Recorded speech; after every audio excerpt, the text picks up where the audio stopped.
Halo, assalamualaikum YouTube. Balik lagi ke channel saya Tias MSID. Om Swastiastu, Namo Buddhaya. Oke, kali ini gue berada di lapangan Hawaii.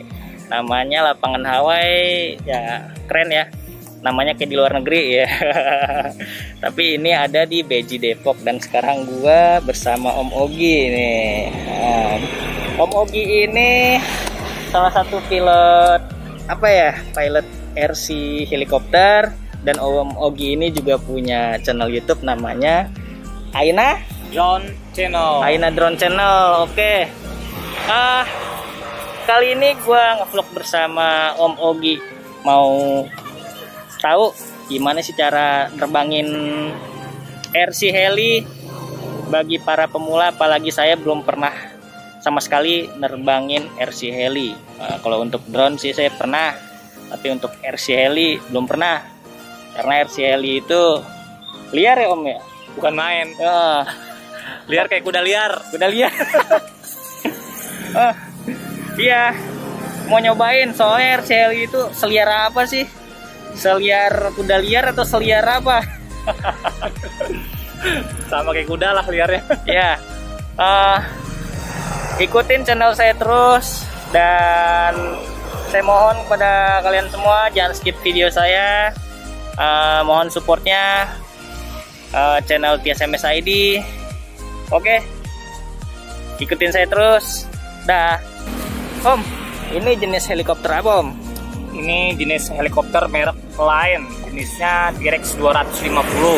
Kategorinya udah kelas profesional. Cuma ukurannya ukuran mini. Ukuran 250 itu ukuran blade baling-balingnya 25 cm, jadi disebutnya T-Rex 250.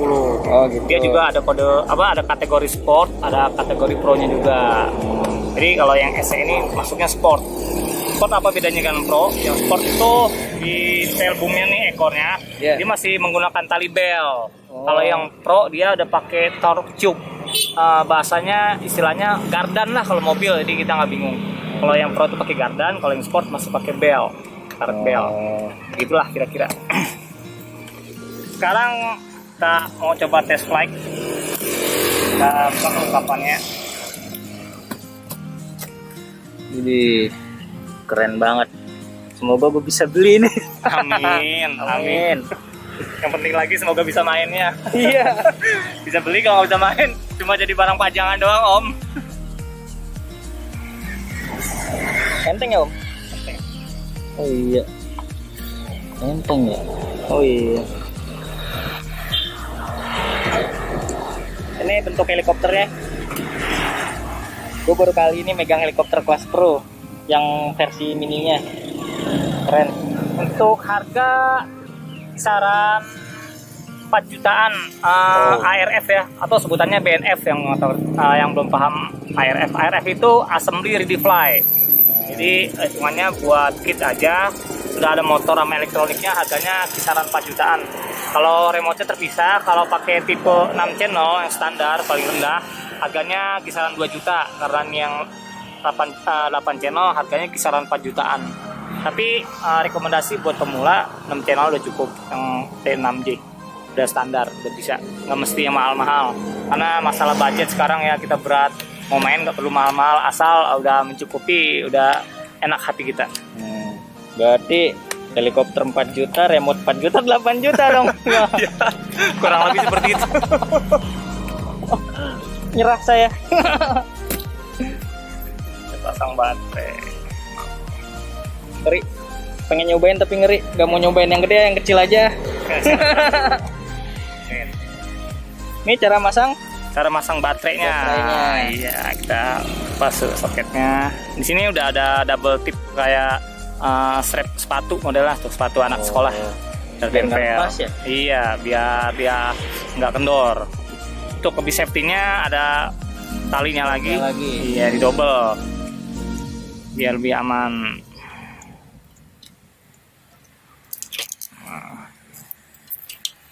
Oke. Nah, sebelum nyalain helikopter, kita harus berurutan, nggak boleh ceroboh nyalahin armadanya atau unitnya dulu. Harus berurutan ya, harus remote dulu, baru armada. Tapi di sini tempatnya miring, kita harusnya tempat yang rata dulu. Oh, harus tempat yang rata ya? Iya, karena dia ada sistem elektronik di sini namanya servo. Oh, servo. Servonya itu nggak boleh banyak getaran atau nggak boleh posisi miring. Nanti dia kalau lagi kalibrasinya bisa miring juga. Oh, ada kalibrasinya sama kayak drone juga ya? Iya, sistemnya dia berbeda, nggak boleh banyak gerakan. Untuk langkah awalnya nih kita nyalain remote-nya dulu. Kalau remote sudah nyala, baru soket kita pasang.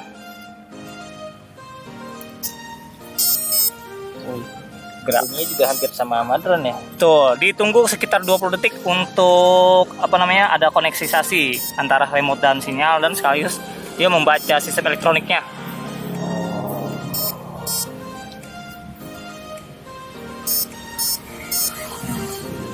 Itu connect sudah selesai. Nah, sebelum proses terbang, hal yang paling penting tuh kita perhatikan masalah elektronik servonya. Servo itu apa sih? Servo itu motor kecil buat mengendali baling-baling. Nah, kalau helikopter asli mungkin ya hidrolik mungkin nih. Kalau saya gerakan stick kanan, dia bergerak sini. Tuh. Oh iya. Itu buat maju mundur stick kanan, sama kayak drone, atau geser kiri kanan. Nah, ini penting, kita perlu cek nih nomor 1 keselamatan helikopter sini di servonya hidup atau enggak. Kalau di salah satu ada yang mati, itu udah vital, helikopter terbang pasti jatuh karena nggak bisa, ya udah fatal sama vital terbalik jadi. Nah, ini namanya rotor head, bautnya pun kita cek dulu baut-bautnya ada yang kendor apa enggak. Karena kelemahan helikopter semua bukan masalah di bodi ya, masalah di rotor head. Rotor head itu nyawanya helikopter. Kalau misalnya ini ada yang lepas, berantakan helikopternya pas mental. Masya Allah. Iya, ekornya pun ada servonya juga, bergerak juga. Oh iya. Oke, untuk amannya kita pasang kanopinya untuk melindungi baterai, andai kata helinya nyungsep. Ini bodinya sekalian buat ngelindungin baterai ya? Iya, posisinya. Padahal mah tanpa bodi juga bisa terbang. Bisa ya? Sebenarnya, cuma kurang manis aja gitu. Iya. Kalau minuman kurang manis kasih gula. Iya. Kalau ini ya kurang manis dipakein kanopinya. Oke, aman. Kita mulai test flight.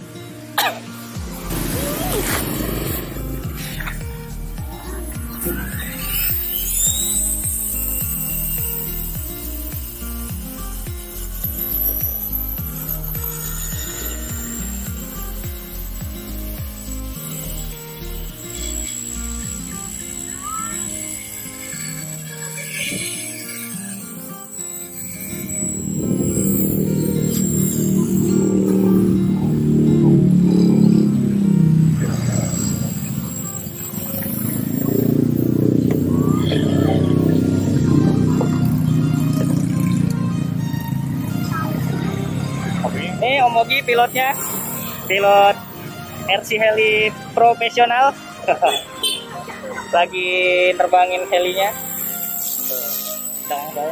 Keren banget. Om, ya kalau buat pemula gimana Om? Kalau buat pemula safety-nya tuh kita belajar hover nih. Ini namanya hover, diem. Oh dia. Nah, sama kayak drone. Cuma kalau air modeling kayak gini dia nggak bisa manual nih. Kita mainin jari supaya dia bisa gerak halus, gimana bisa diem. Oh gitu. Jadi teknik utama buat penerbang pemula air modeling tuh belajar hover, belajar diem. Nanti kalau udah bisa mengendalikan helikopter hover, baru kita belajar maju, belajar mundur. Oh maju mundur. Ya. Terus belajar geser kiri, belajar geser kanan. Kalau nanti sudah bisa menguasai maju mundur kiri kanan, kita belajar angka 8. Angka 8 ya? Drone pun ya ada angka 8. Kita belajar angka 8. Berarti pengoperasiannya sama kayak drone ya? Sama. Cuma bedanya kalau drone itu otomatis, kalau helikopter ini otodidak. Otodidak. Semuanya serba manual. Nggak ada istilahnya bisa baterai habis, mendarat sendiri, hilang sinyal, mendarat sendiri, terbang ke stabil sendiri, nggak ada. Semuanya serba otodidak. Jadi salah satu kerumitan belajar helikopter itu ya semuanya serba otodidak. kita nggak bisa mengandalkan serba otomatis. Serba otong. Manual mungkin Om, manual diralat. Manual, serba manual. Oh iya, serba manual. Bukan otodidak. Saya jadi nggak konsen. Maklum pemirsa, wajar soalnya menerbangkan air modeling itu kita konsentrasinya tinggi, nggak bisa sama kayak sambil ngobrol. Drone iya. Makanya jarang kalau kita perhatikan semua pilot air modeling waktu diwawancarakan itu dia konsentrasi penuh buat wawancara, nggak bisa karena harus konsentrasi penuh ke helikopternya. Iya. Jadi nomor 1 buat versi air modeling paling susah itu helikopter, kedua aeroplane, pesawat, ketiga mungkin masuknya glider, keempat mungkin ke drone. Karena drone serba dilengkapi dengan sistem otomatis jadinya stabil. Tapi untuk drone yang versi racing sama, tingkat kerumitannya hampir mirip dengan air modeling helikopter gitu. Jadi buat kalian-kalian yang udah jago bener main drone, udah jago main drone jenis DJI atau yang sebangsanya yang serba otomatis semua, kalau kalian mau cobain main air modeling, jangan coba-coba merasa jumawa, karena tetap walaupun pengoperasiannya sama, tingkat kestabilannya jauh nggak sama. Saran saya mainnya kalau mau ke air modeling belajar simulator, atau kalau mau main helikopter yang 6 channel tapi ukuran mini, nanti ada saya tunjukin ada barangnya. Jadi itu buat jatuh crash lebih aman. Kalau helikopter air modeling yang ukuran T-Rex 2,5 ke atas, terbang 1 meter aja, kalau jatuh pasti crash. Ada aja yang patah, kalau nggak paling pecah, tiang main shaftnya bengkok, gearnya rontok, ada dah. Beda dengan drone, kalau jatuh masih 1 meter masih aman. Masih aman ya? Iya. Jadi tingkat kerumitannya antara drone sama helikopter itu jauh berbeda. Mungkin itu sedikit penjelasan dari saya. Next, nanti saya akan lebih menjabarkan berikutnya. Oke, terima kasih. Sama.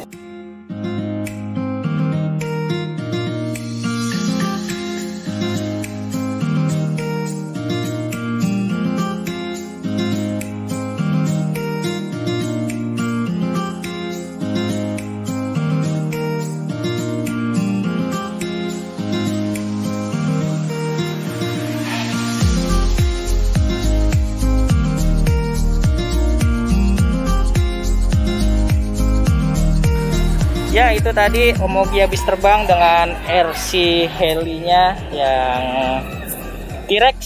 Kenapa Om? Nyari apa Om? T-Rex 250 ini kabel pengikatnya lepas barusan. Lepas ya? Ada nggak? Ada sih, tergampang. Ada, ntar bisa cari lah ya kabelnya. Ademin dulu aja ini mesinnya. Tadi gimana Om setelah terbangin RC heli T-Rex-nya Om? Ya begitulah rasanya kalau kita di cuaca panas-panas gini main yang serba ekstrim. Bawaannya otak cepet panas juga jadinya. Tapi untuk melatih konsentrasi sih ya alhamdulillah lumayan. Jadi pesan saya mungkin buat teman-teman netizen yang ingin belajar mencoba ke dunia air modeling, kalau memang kalian serius mau main ke 6 channel, saya rekomendasi kalau bisa beli simulator. Simulator ya? Iya, karena pengoperasian helikopter air modeling itu ya 6 channel nggak sama kayak drone ya. Kalau drone kan memang di settingnya serba otomatis, kalau ini air modeling serba manual semua. Jadi buat pengoperasiannya sangat sulit gitu. Pernah saya dengar dari rekan yang pilot asli helikopter coba main ke air modeling, kata dia benar lebih susah helikopter air modeling daripada helikopter asli, lebih gampang helikopter asli. Iya. Karena di helikopter asli pun masih ada sistem otomatisnya sedikit. Kalau air modeling ini memang nggak ada, serba manual. Saya aja belajarnya aja udah habis belasan puluhan juta buat operasiin ginian. Karena waktu dulu pertama saya kecimpung di air modeling tahun 2010-an belum ada drone. Drone itu keluar mulai 2012 ke atas, Phantom 1 kalau nggak salah ya. Baru mulai keluar. Jadi buat biaya belajar itu lebih gede. Tapi buat kalian-kalian yang pengen main sebelum air modeling kan ini kelasnya 6 channel. Ada juga kelas 4 channel, jatuhnya semi pro. Semi pro itu pengoperasiannya mirip sama drone dah, lebih stabil, nggak terlalu bahaya. Terus juga nanti kata helinya crash, nggak cepet rusak kayak 6 channel, karena dari putaran baling-balingnya berbeda, dia nggak terlalu cepet kayak 6 channel. Nah mungkin itu dari saya tambah sedikit. Oke, siap. Makasih Om Ogi udah ngajarin saya tadi tentang terbangin RC heli yang tipe apa namanya, T-Rex ya. T-Rex 2,5. Oke, sama-sama saling berbagi ilmu, saling bertambah wawasan. Moga di antara kita saling ada kerjasama. Iya, lah. Jadi ke situ-situ antur ya. Oke. Baik, terima kasih. Cukup sekian video vlog saya kali ini. Apabila kalian suka, mohon support channel TSMS ID dan jangan lupa like, subscribe, dan share, dan semoga bermanfaat. Dan jangan lupa subscribe juga channel YouTube-nya teman saya ini, Ainadron Channel. Oke. Terima kasih. Wassalamualaikum warahmatullahi wabarakatuh. Tidak.